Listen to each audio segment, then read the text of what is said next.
Well, it's happened. You didn't think Wimbledon could descend into any more chaos than it put itself before the tournament happened, but you'd be wrong. Rafa Nadal has unfortunately pulled out of Wimbledon, out of his semifinal matchup with Nick Kyrgios, meaning that Nick Kyrgios gets a direct entry into the final of Wimbledon. Yes, it's 2022, and that just is ridiculous, but it's crazy and it's happening. So we're going to get into the matchup, how Nick Kyrgios being in the final of Wimbledon means for tennis history, Wimbledon, and we're going to break down the women's final, Rybakina versus Ons Jabeur. Rybakina, born in Russia, still lives in Russia under the Kazakhstani flag. What controversy is that going to cause for Wimbledon? So much to get into. Welcome to The Slice presented by PointsBet Canada. Let's get into it.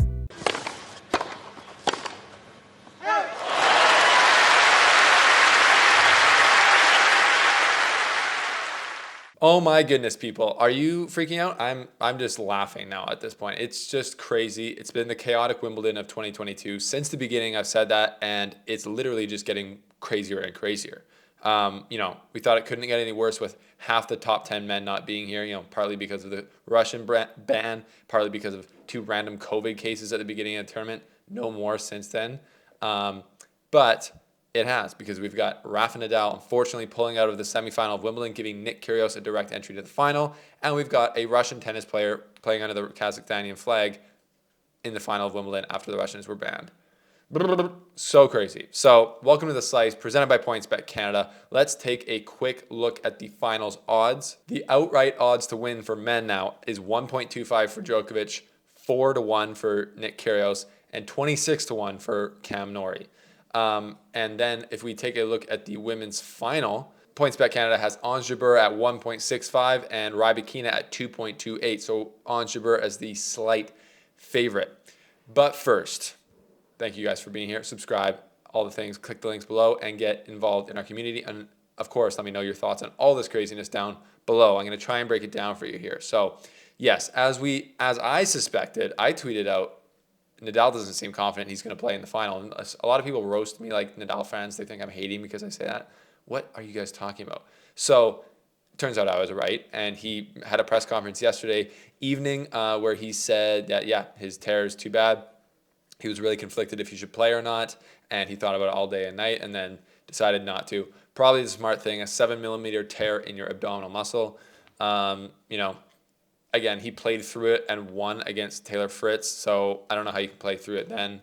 I guess it's just a smart thing to not keep going, but I don't know. There's a big debate now on Twitter whether lucky losers should be allowed. Like, should Taylor Fritz be allowed to play in his place in the semifinals? And to me, the answer is obviously no, because you can't lose a tournament then go on to win. If that could literally happen. Taylor Fritz, I think, would have a great chance to beat Nick Kyrgios. So that just can't happen. That happened to me in the juniors. He played like a round robin, lose to a guy, and then I played him again in the semifinals and beat him, and then went to the finals. So that's Wimbledon is not the juniors. Wimbledon is very illegitimate this year, in my opinion, but not because of that, because of other reasons. So we got Nick Kyrgios into the final of Wimbledon, which is just a crazy thought. A couple years ago, you'd have been like, that is just a joke. So it's crazy to me. Tennis history is not ready for Nick Kyrgios to beat Novak Djokovic and win Wimbledon, or just win Wimbledon in general.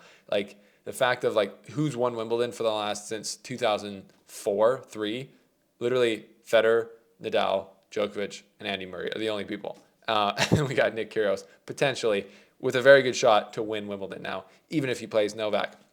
Although it will be a lot harder. They got the people citing that he has a 2-0 head-to-head against Novak. If it is Novak, both those wins came in a time when Novak was not playing his best tennis. They were on 3-set matches on hard courts, and they were actually very close to each other. I think it wasn't at Acapulco and then Indian Wells, right back to back. So yeah, that I will not hold much bearing for that in this matchup, but Djokovic has got to get there first, and we'll do a preview of the final after the men's final happens, or semifinal happens today.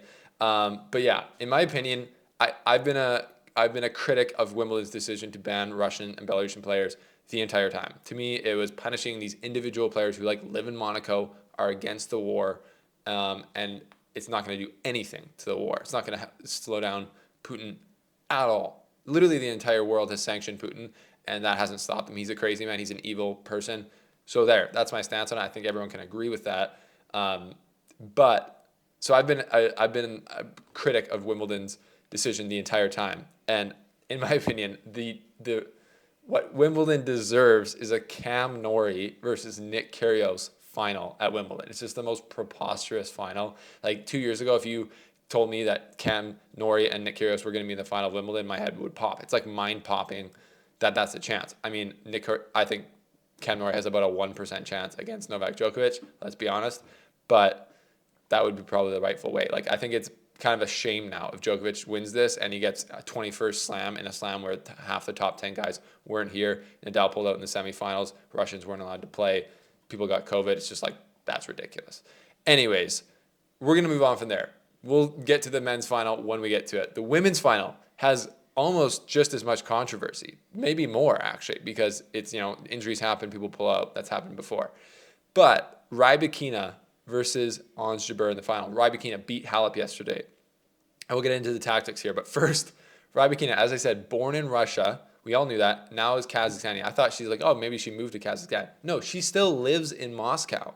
She is a Russian, born in Russia, living in Russia, practicing in Russia, training in Russia, with support of the Kazakhstan Federation. This is all what I've heard. Could be wrong, but this is what I've gathered. And she's in the final of Wimbledon. So Wimbledon bans Russian players and now has literally a Russian in the final, with a very good chance to win it. So that is just an absolute slap to the face for Wimbledon. And as I tweeted out, all of the delegitimization that Wimbledon caused of their own tournament will have been for nothing if Rybakina wins this tournament. Even her playing in the final is a huge deal because, just like people, like if their goal was to not let Russia take any credit, well, they're going to be taking credit now for it. Even though I heard that Rybakina didn't get funding from the Russian Tennis Federation. They didn't think she was good enough, so she got it from Kazakhstan. Putin's crazy, man. He'll still take. If they didn't want him to take, I feel like if they didn't mention anything about Wimbledon, he wouldn't care. But now that they banned them, he will take pride in this, which sucks and makes it ridiculous again that to me Wimbledon did this. But anyways, so the final we got Rybakina versus Ons Jabeur. Ons Jabeur gets through in 3 tough sets against Tatiana Maria. And I was like surprised that it took her that much effort to get through. She's so cool though, Ons Jabeur. Like, how could you not like her? Is there a single person in the tennis world who doesn't like Ons Jabeur? Like, she's a hero for Africa, for women in Africa, and that's just really cool. She's got a great game. Rybakina beat Halep in the semifinals in 2 sets. Kind of took the racket out of her hand a bit. Halep, grind from the baseline just didn't work against somebody like Rybakina who has way more power, and Halep did not serve well either. So you just can't. It's just unfortunate. Like, you can't really beat a person like Rybakina, I think, if you're not doing that. So the final predictions. Already showed you the outright winners odds, and they got Ons Jabeur as a slight favorite, but Rybakina, and the way that it's going to be different. So Halep just tried to rally with Rybakina, and Rybakina just powered her off the court. Ons Jabeur has all this, the tactics of drop shot. She can put lots of spin. She loves to slice, get the ball down low. I think she's absolutely going to do that. She'll deploy the slice, get the ball down way below the net, make Rybakina hit up on it, and she'll drop shot a lot because we saw Rybakina be kind of uncomfortable coming in the net when it wasn't on her terms, which makes total sense. She's 6 feet tall. She's a giant out there. So the way that Ons Jabeur is going to win this is if she makes Rybakina uncomfortable the entire match and plays into her strengths. And the way Rybakina will win this match is if Ons Jabeur doesn't do that and Rybakina is able to just tee off from the baseline. And then I think it's big time advantage Rybakina. Rybakina took out our Canadian queen, Bianca Andreescu, in the second round. Some people say, at least if I lost to somebody, I'm happy I lost to the eventual winner. I don't really like that. My mom would always say that to me when I would lose in sports to somebody who, the really good team. Didn't make me feel any better at all. So Rybakina's had a great tournament. Terrible tournament for Wimbledon, showing out. Wasn't sold out most of the week. I think it's started to get sold out, but I don't know if it will be anymore. I mean, although a Djokovic-Kyrgios final would be absolutely blockbuster, maybe the most exciting tennis match in the last 5 years. I don't know. But it's going to be interesting. Who you got, Rybakina or Ons Jabeur, and what do you guys make of all this controversy? I'm sure there'll be 1 or 2 comments down in the section below, and I will join you guys down there discussing this further. Follow me on Twitter at @TheSliceSteven because I'm tweeting constantly about all this stuff, updating you on the news, and just get around all of our stuff, our Instagram, our Patreon for behind the scenes, a Q&A after Wimbledon. Thank you guys for your support, and we will see you before the men's final.